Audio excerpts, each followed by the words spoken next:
우리가 성경 에센스를 하고 있죠. 그래서 이제 설교에서 성경 에센스만 잘 공부하시면은 아마 설교 가운데서 이 성경 배경에 대해서 굳이 설명하지 않아도 되는 날이 올 거라고 생각하지만, 오늘 베드로전서, 베드로후서의 배경을 우리 함께 아직은 거기까지 안 나갔죠? 베드로 전후서의 배경을 함께 먼저 살펴보려고 합니다. 베드로 전후서를 이해하는데 중요한 것이 있다면 그 배경과 이유와 그리고 그 시대가 아주 중요합니다. 베드로 전후서를 작성한 사람은 우리가 다 알고 있듯이 베드로입니다. 베드로는 누구입니까? 동생 안드레가 베드로에게 예수님을 소개하기 전까지는 세례 요한을 따르던 어부였습니다. 시몬의 이름을 가지고 있었습니다. 그런 시몬에게 주님께서는 반석의 의미로 베드로, 페트로스라고 하는 이름을 주었습니다. 충동적이고 적극적이며 성격이 급한 인물이었으나 예수님의 승천 이후 널리 여행을 떠나며 복음을 증거하던 사도입니다. 그의 최후는 주 68년 악랄하다고 소문난 네로 황제의 박해 당시 로마에서 십자가에 거꾸로 매달린 것으로 구전으로 내려오고 있습니다. 이 베드로 전서는 위와 같은 베드로 일생 가운데 주 68년 베드로 마지막 생, 주 68년 네로 황제에게 십자가에 매달려 죽게 되기 바로 4년 전쯤 주후 64년도 네로 황제의 그 대박해 직전에 쓰인 것으로 전해집니다. 그러니 얼마나 소아시아 교회 성도들이 떨고 있었겠습니까? 네로 황제가 갑자기 시작한 것이 아니라 그 전부터 기독교 박해가 시작되고 진행되고 있었으니 소아시아 교회 성도들이 얼마나 떨고 있었겠습니다. 얼마나 떨고 있었겠습니까? 이제 막 신앙생활을 시작하였는데 사회적으로, 경제적으로, 인맥적으로, 국가적으로 다양한 핍박이 몰려오는 것입니다. 그때 베드로가 이 서신을 보내며 쓴 것입니다. 우리 19절부터 20절 말씀을 함께 합독해 보도록 하겠습니다. 우리 19절에서 20절 말씀입니다. 준비 시작. 부당하게 고난을 받아도 하나님을 생각함으로 슬픔을 참으면 이를 아름다우나 죄가 있어 매를 맞고 참으면 무슨 칭찬이 있으리요. 그러나 선을 행함으로 고난을 받고 참으면 이는 하나님 앞에 아름다우니라. 아멘. 지금 소아시아 교회들의 성도들이 얼마나 심한 고난에 처해 있는지 잘 말해주고 있습니다. 죄가 있어 매를 맞고 또 부당하게 고난을 받아도 라고 하는 표현들을 보면은 얼마나 많은 고난을 받고 있는 현실인지 잘 보여줍니다. 그러나 고난을 받고 참으면 하나님 앞에서 아름다우니라 라고 말하고 있습니다. 이렇게 고난 가운데 있는 성도들이 있으니 베드로가 그런 고난 가운데 서 있는 성도들에게 베드로가 어떻게 위로와 어떻게 용기를 줄 수 있었겠습니까? 이런 고난 가운데 처해 있는 소아시아 교회 성도들에게 베드로가 어떻게 위로와 용기를 줄 수 있습니까? 우리 21절 말씀 다시 한번 합독해 보도록 하겠습니다. 21절입니다. 준비 시작. 이를 위하여 너희가 부르심을 입었으니 그리스도도 너희를 위하여 고난을 받으사 너희에게 본을 끼쳐 그 자취를 따라오게 하려 하셨느니라. 아멘.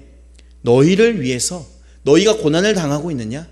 너희의 삶 속에서 지금 고난이 있느냐? 매를 맞을 때도 있고 부당하게 고난에 처하는 상황의 연속이냐?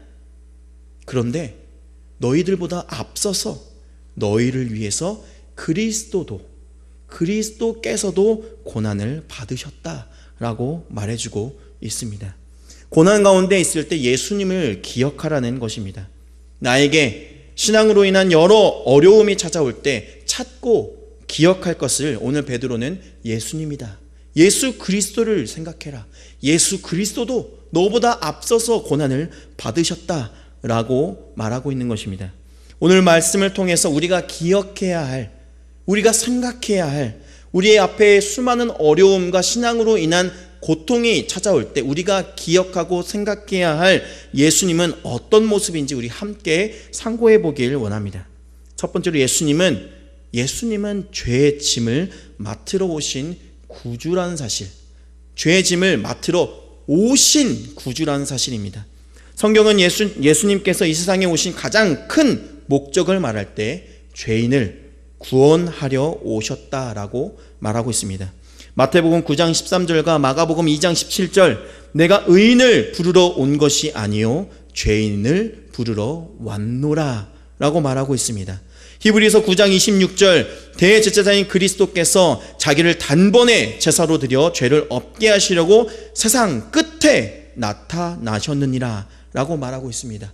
요한일서 3장 5절, 그가 우리 죄를 없이 하려고 나타내신 바 된 것을 너희가 아나니 라고 하였습니다. 그래서 바울은 말하기를, 미쁘다, 모든 사람이 받을 만한 이 말이여 그리스도 예수께서 죄인을 구원하시려고 세상에 임하셨다라고 하였습니다. 로마서 4장 25절에서는 예수는 우리의 범죄함을 위하여 내어줌이 되고라고 하였습니다. 그렇습니다.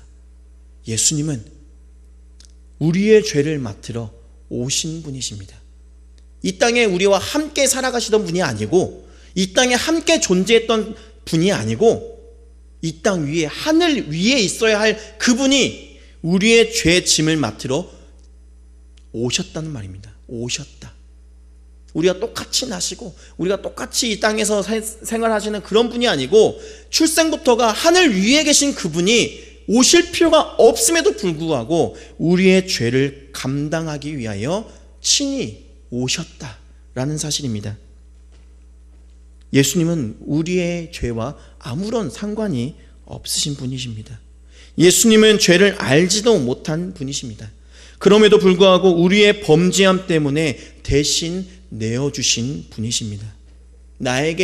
우리에게 사망의 빛이 있는데, 사망의 빚이 있는데, 그것을 예수님께서 대신 갚으시고 대신 지불하신 것입니다.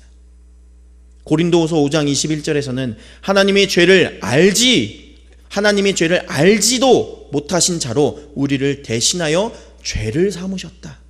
죄를 알지도 못하는, 죄를 짓지 않은 수준이 아니라 죄를 알지도 못하는 자에게 우리의 죄를 대신 넘기셨다라고 말하고 있습니다.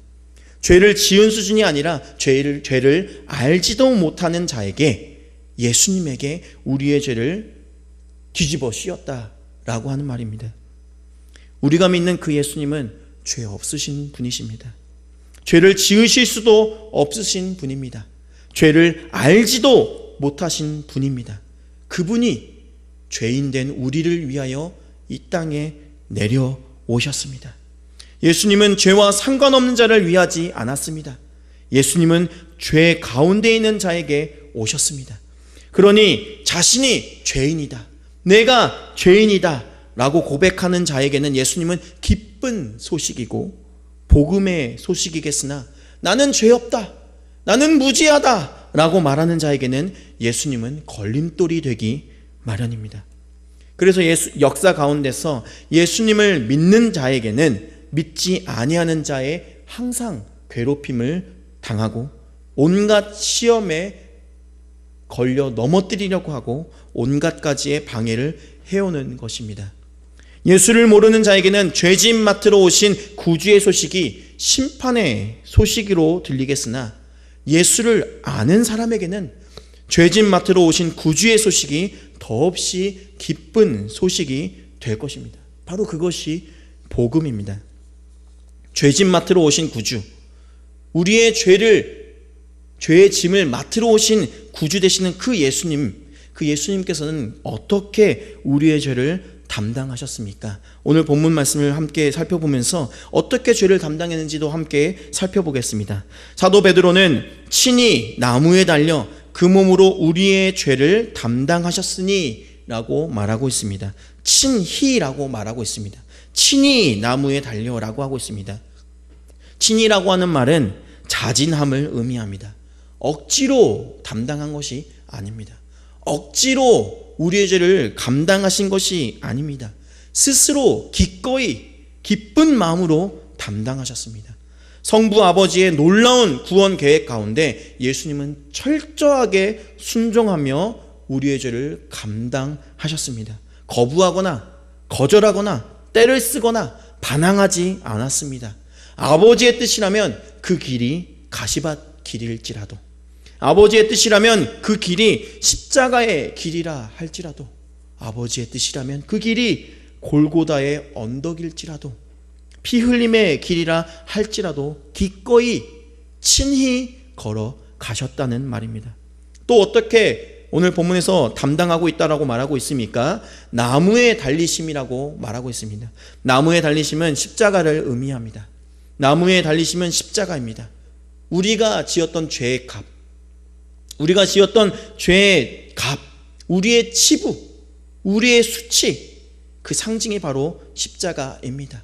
내가 겪어야 하고 내가 지어야 할 나의 죄값, 수치, 사망, 부끄러움, 그 모든 것을 나 대신 예수님께서 담당하셨다는 말입니다.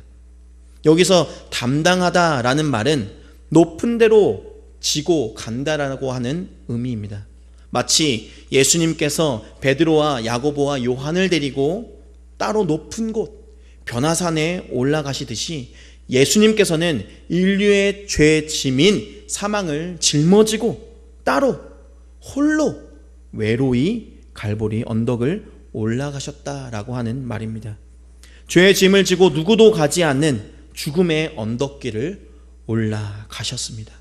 히브리서 9장 28절처럼 많은 사람의 죄를 홀로 담당하시며 지고 올라가심을 의미합니다. 담당하다라고 함은 세 번째 의미로 받침을 의미합니다. 히브리서 7장 27절 저가 단번에 자기를 드려라고 말하고 있습니다. 이는 대제사장이신 예수님께서 바쳐졌음을 의미합니다. 성도 여러분, 예수님께서는 우리가 잘 알고 있기로 대제사장이라고 하였습니다. 대제사장이신 예수님이십니다. 대제사장이신 예수님이라는 의미는 단순히 이 제사 가운데서 제사를 집례하는 주체자로서의 그런 대제사장을 넘어서서 자신 스스로를 드린, 제물로서 드린 분이시라는 의미입니다. 대제사장으로서 집례하는 주체자를 넘어서서 자기 스스로 하나님께 바쳐 우리의 죄를 모두 용서해 주시는 그런 바쳐지는 제물이 됨을 의미합니다. 그렇습니다. 예수님은, 우리가 믿는 그 예수님은 우리의 죄를 친히 기꺼이 짊어지셨습니다.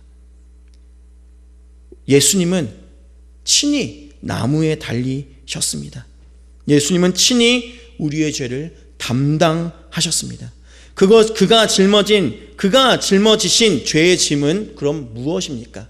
그가 짊어지셨던 그 친히 기꺼이 나무에 달려 짊어지셨던 그 짐은 도대체 무엇입니까? 예수님께서 짊어지신 그 짐은 우리의 죄였습니다. 그분의 죄가 아니라 우리의 죄였습니다. 죄의 짐은 사망이라고 하였습니다. 우리의 사망 대신에 예수님께서 대신 십자가에 못 박혀 사망을 짊어지신 것입니다. 죄는 예로부터 사람들에게 짐이 되어 왔습니다. 죄를 처음 지은 아담과 하와의 모습은 어떠했습니까? 죄를 짓자마자 아담과 하와는 자신이 부끄러운 모습을 하고 있구나라는 사실을 깨닫고 자신의 수치를 가리기에 바빴습니다. 하나님의 낯을 피하기 바빴습니다. 또 아담과 하와의 후예라고 하는 가인과 아벨은 어떠합니까? 최초의 살인이 일어난 가인은 어떠했습니까?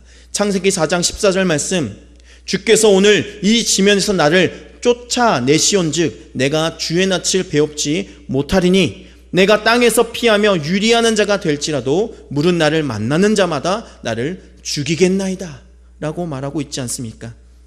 최초의 살인을 저질렀던 가인의 죄값은 무엇입니까? 땅에서 도망하며 유리한 자가 되어 언제 죽을지 모르는, 언제 나를 죽일지 모르는 그런 두려움에 살게 되는 결과가 다 가인에게 적용된 것입니다. 그 외에도 땀 흘림이 있을 것이고 그 외에도 고역이 있을 것이고 흙에서 났으니 흙으로 돌아가는 육의 사망에 빠지는 결과가 일어났습니다.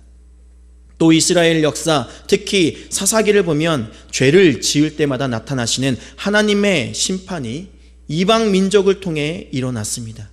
다윗 시대는 어떠합니까? 다윗부터 시작된 이스라엘 왕국 시대는 어떠합니까? 끝없이 하나님의 심판이 일어나 남북으로 갈라지고 멸망에 이르며 포로에 끌려가는 수치를 당하였습니다.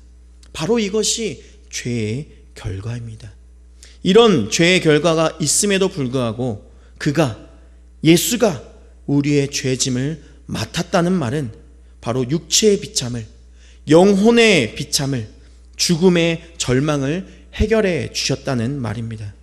이 위대한 사실을 성경은 친히 나무에 달려 그 몸으로 우리의 죄를 담당하셨으니 라고 말하고 있는 것입니다.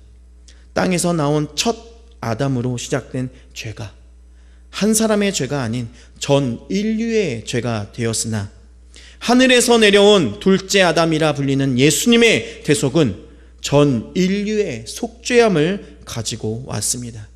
그래서 하나님이신 예수님께서 친히 사람이 되시고 사람이신 그 몸이 우리의 범죄함을 담당하신 것입니다. 이것이 하나님의 놀라우신 구원의 경륜입니다. 그래서 성경 전체는 하나님 자기 사랑의 구원의 경륜이 십자가의 죽음을 가리키는 것의 전부이자 핵심인 것입니다. 그래서 예수 그리스도의 십자가의 죽음에 대하여서 신약 성경에서 구체적으로 직접적으로 언급하고 있는 것이 170여 회나 됩니다. 그럼 이렇게 예수님께서 죄의 짐을 맡아주신 결과는 또 어떠합니까? 우리 본문에서는 이는 우리로 죄에 대하여 죽고 의에 대하여 살게 하려 하심이라. 그가 채찍에 맞음으로 너희는 나음을 얻었나니 라고 하였습니다. 예수님께서 우리의 죄를 맡은 결과는 무엇입니까? 첫 번째로 죄에 대하여 죽게 되었습니다. 우리가 죄에 대하여 죽었다 함은 이제 우리는 더 이상 죄의 노예가 되지 않는다는 말입니다. 이제 더 이상 우리는 죄의 종노릇하지 않음을 의미합니다. 우리의 죄가 예수 그리스도의 십자가의 죽으심으로 통하여서 완전히 장사된 바 되었습니다. 예수 그리스도의 십자가 못에 우리의 죄도 같이 못 박힌 것입니다. 나의 죄, 나의 수치도 예수님께서 못 박히신 그 못에 같이 못 박혀 예수님의 피로 말미암아 우리의 죄는 모두 사망하게 되었습니다. 두 번째 죄짐 맡은 결과는 무엇입니까? 의에 대하여 살게 된 것입니다. 이는 우리에게 새로운 생명이 나타났음을 말합니다. 이전 죄의 삶은 죽었고 이제는 의로운 삶으로 살아간다는 말입니다. 죄에서는 해방이 된 것이고 사망에서는 해방이 된 것이고 사탄 마귀의 역사 가운데서는 해방이 된 것입니다. 예수님의 십자가는 죽음이고 또 부활로 이어지는 역사입니다. 우리도 이제는 죄에 대하여 죽었다면 이제부터는 의로 살아가는 그런 성도가 되어야 할 줄 믿습니다. 세 번째로 죄짐 맡은 결과를 무엇이라고 말합니까? 나음입니다. 나음. 원상 회복입니다. 그가 찔림은 우리의 허물을 인함이요 그가 상함은 우리의 죄악을 인함이라. 그가 징계를 받음으로 우리가 평화를 누리고 그가 채찍에 맞음으로 우리가 나음을 입었도다 라고 이사야 53장에 기록하고 있습니다. 이는 이사야 선지자의 예언을 반영하고 있습니다. 이제는 이전에 상처받은, 이전에 오염된, 이전에 죄로 인하여서 오염된 내 모습이 아니라 이제는 하나님께서 기뻐하실 모습으로 원상 회복됐다라고 하는 의미입니다.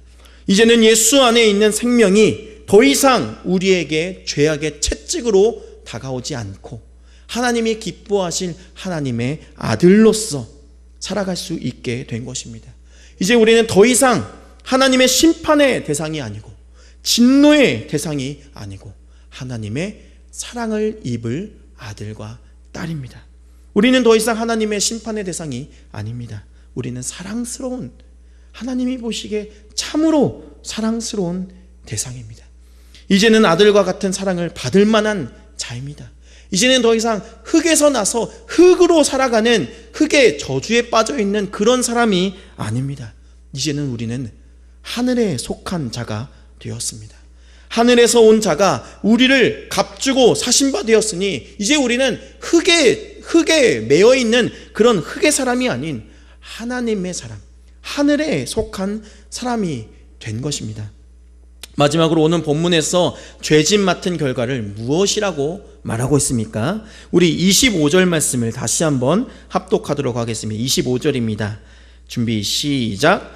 너희가 전에는 양과 같이 길을 잃었더니 이제는 너희 영혼의 목자와 감독 되신 이에게 돌아왔느니라.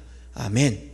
이제는 우리는 영혼의 목자와 감독이신 예수님께로 돌아가게 되었습니다. 전에는 우리는 길 잃은 영혼이었고 길 잃은 양이었으나 이제는 목자의 품에 돌아가는 양이라고 말하고 있습니다. 영혼의 목자나 감독은 우리 주 예수 그리스도를 말합니다. 저와 여러분이 이제 더 이상 길 잃은 양이 아닙니다. 주인을 만났습니다. 선한 주인, 선한 목자를 만났습니다. 길을 잃어서 더 이상 유리당할 이유가 없습니다. 길을 잃어서 언제 늑대가 우리를 위협할지 걱정할 필요가 없습니다. 길을 잃어서 사꾼들을 만날 두려워할 필요가 없습니다. 우리가 만난 주님은 아주 선하시고 우리가 만난 주님은 아주 좋으신 주님이십니다. 길 잃은 양은 선한 길로 인도하실 것입니다. 끊임없는 샘물로 인도하실 것입니다. 먹을 것이 풍부한 초원으로 인도하실 선한 목자에게 넘어갔습니다. 본래의 길로 돌아간 것입니다. 이전의 인생이 하나님께로 다가가지 못하게 에덴 동산에 화염검으로 가로막혀 있었다면, 하나님 앞으로 나아가지 못하게 성막에 두꺼운 휘장으로 가려져 있었다면, 이제 우리는 예수 그리스도로 말미암아 더 나아갈 수 있습니다. 이제 우리는 매 시간 예수 그리스도의 이름으로 말미암아 지성소로 나아갈 수 있습니다. 이제 더 이상 우리와 하나님과 가로막고 있는 휘장은 없습니다. 이제 더 이상 우리와 하나님과의 관계를 가로막고 있던, 죄의 문제 때문에 가로막고 있던 휘장은 없습니다. 왜? 예수 그리스도로 말미암아 휘장이 위에서부터 아래로 갈라졌기 때문입니다. 이제 우리는 하늘의 것을 위협으로 받을 수 있습니다. 이제 우리는 하나님 품으로 원래 있었던 위치로, 에덴 동산에서, 죄를 짓기 전 에덴 동산에서 아담과 하와가 하나님과 함께 했던 그 모습으로 우리는 돌아갈 수 있습니다. 사랑스러운 아들의 위치로 돌아갈 수 있습니다. 이 자리에 함께 하시는 성도 여러분, 죄짐 맡은 우리 구주라고 하였습니다. 다른 누구의 죄도 아닙니다. 예수님의 죄도 아닙니다. 바로 나의 죄짐 맡은 우리의 구주이십니다. 우리가 먼저는 죄인 때문에 오신 구주라 생각하였습니다. 다음은 죄짐 맡은 구주에 대하여 살펴보았습니다. 예수 그리스도는 친히 나무에 달려 그 몸으로 우리의 죄를 담당하셨습니다. 마지막으로 죄짐 맡은 결과를 생각해 보았습니다. 그 결과는 우리를 죄 가운데서 자유케 하고 우리를 새 생명 얻게 하셨고 우리를 본래의 모습으로 낫도록 도와주셨고 우리를 원래 위치로 돌아오게 해주신 사실입니다. 바로 이러한 주님의 사랑을 체험한 조셉 스크리븐이라고 하는 분이 계십니다. 바로 죄짐 맡은 우리 구주를 작사하신 분이십니다. 그의 인생은 참으로 슬픔 가운데 있습니다. 그는 1820년 아일랜드 더블린에서 출생하였습니다. 그곳에 있는 트리니티 대학을 졸업하였습니다. 그는 아름답고 사랑스러운 처녀와 약혼하였습니다. 그러나 약혼하려고 하는 바로 전날 그녀가 익사하여 이별의 아픔을 느꼈습니다. 그는 이 아픔을 잊기 위하여 사관학교에 입학했습니다. 그러나 신체의 허약으로 훈련을 감당하지 못하는 사관학교를 졸업하지 못하는 그의 꿈마저도 깨어져 버렸습니다. 그는 25세 때 이 모든 괴로움을 잊고자 캐나다로 이민을 가서 포트호프에 살게 되었습니다. 그는 그곳에서 두 번째 약혼을 하였습니다. 그런데 그 두 번째 약혼녀도 약혼은 하였지만 결혼 전에 죽었습니다. 그에게 들이닥친 시리와 낙담, 슬픔과 고독은 너무나도 심했고 그러던 중에 그의 몸 또한 쇠약해져 갔습니다. 어느덧 자신의 몸보다 더 쇠약해진 어머니를 위로하여 쓴 시가 오늘 제가 말씀드렸던 죄짐 맡은 우리 구주 어찌 좋은 친군지라고 하는 찬송 가사입니다. 이 스크리븐이 함께 살고 있던 지방 사람들이 스크리븐에게 찾아와서 질문하였습니다. 어떻게 이런 좋은 노래를, 어떻게 이런 좋은 가사를 지었습니까? 라고 물었을 때 그 스크리븐은 이 노래는 죄짐 맡은 우리 구주 어찌 좋은 친군지라고 하는 이 가사는 내 인생 가운데 내가 주님과 함께 쓴 것이다 라고 고백하였습니다. 그렇습니다. 그는 예수 그리스도는 자기의 죄짐 맡아주신 좋은 친구라고 고백하는 인생을 살았습니다. 외로울 때, 홀로 고난 가운데 있을 때, 비참할 때, 수많은 어려움이 나의 삶의 문제가 잘 해결되어지지 않을 때 그는 오히려 내 인생 가운데 주님과 내가 함께 썼다라고 고백할 수 있게 된 것입니다. 어거스틴은 이 죄짐 맡은 구주, 예수 그리스도의 죄짐 맡아 주신 구주 예수님의 이 복음을 듣고 과거의 희망 없는 삶에서 다시 태어나는 환희를 누렸습니다. 웨슬리는 죄짐 맡은 주 예수를 만난 후 그의 가슴에 뜨거워지는 신묘한 체험을 하였습니다. 존 버년도 이 죄짐 맡은 구주를 영접한 후에 새 마음의 소유자가 되어서 옥중에서 유명한 철로 역정을 썼습니다. 성도 여러분, 다시 제가 제일 처음에 말씀드렸던 이 베드로 전후서의 배경으로 돌아가 볼까요? 핍박의 위기 속에서 매를 맞고 억울하게 고난을 받는 소아시아 성도들, 고난 가운데서 손해를 보는 가운데서 외로움과 고통 가운데서 우리가 기억하고 우리가 바라봐야 할 것은 나의 죄짐을 이미 맡아주신 예수 그리스도라는 사실입니다.